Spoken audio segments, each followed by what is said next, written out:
Beloved friends and followers of IBelieveSeries, and dear devotees of St. Jude, greetings of peace to you all.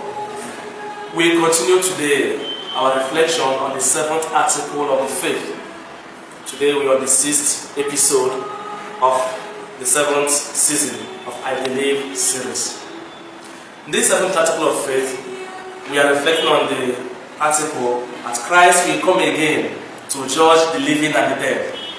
Previously we mentioned that there are 3 areas that the judge will surely pass judgment on: thoughts, words, and actions.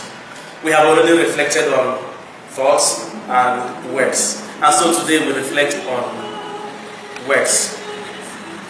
Speaking on the matter to be judged, the Master himself says that on the last day, people will render account of every idle and careless word that they speak. Every idle and careless word. Matthew chapter 12, verse 36.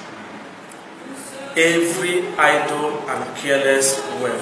These must be accounted for. Here, idle or careless words signify not only unprofitable and empty words, but also injurious and wicked words. So I ask, have you ever lied against someone? Are you in the habit of lying? Have you ever borne false witness against someone? Do you know what the scripture said in Deuteronomy chapter 5, verse 22? The scripture says,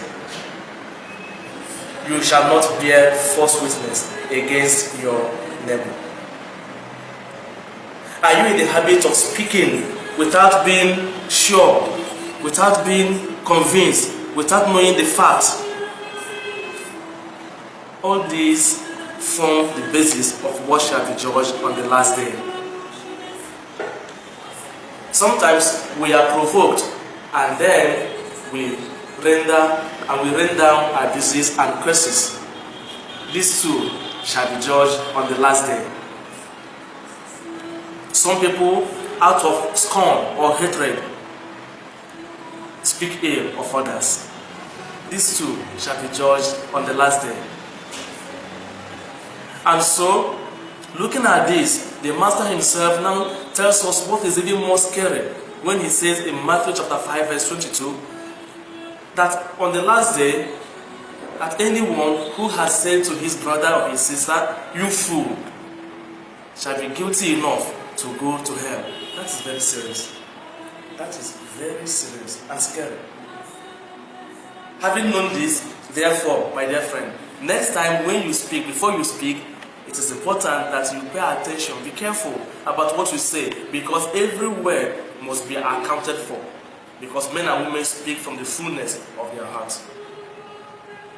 And so, the judgment that shall be passed is not about the person to whom you have spoken, or about whom you have spoken. No, but it's about what you have said and in the manner in which you have said it. The psalmist certainly was aware of this. Hence, he said, "O Lord," he prayed to God, "O Lord, put a guard on my mouth and watch over what I say." Psalm 141, verse 3. Dear friends in Christ, next episode we shall reflect on the fear of the judgment. Before then, let us continue to pray to God through St. Jude, who is the patron of hopeless.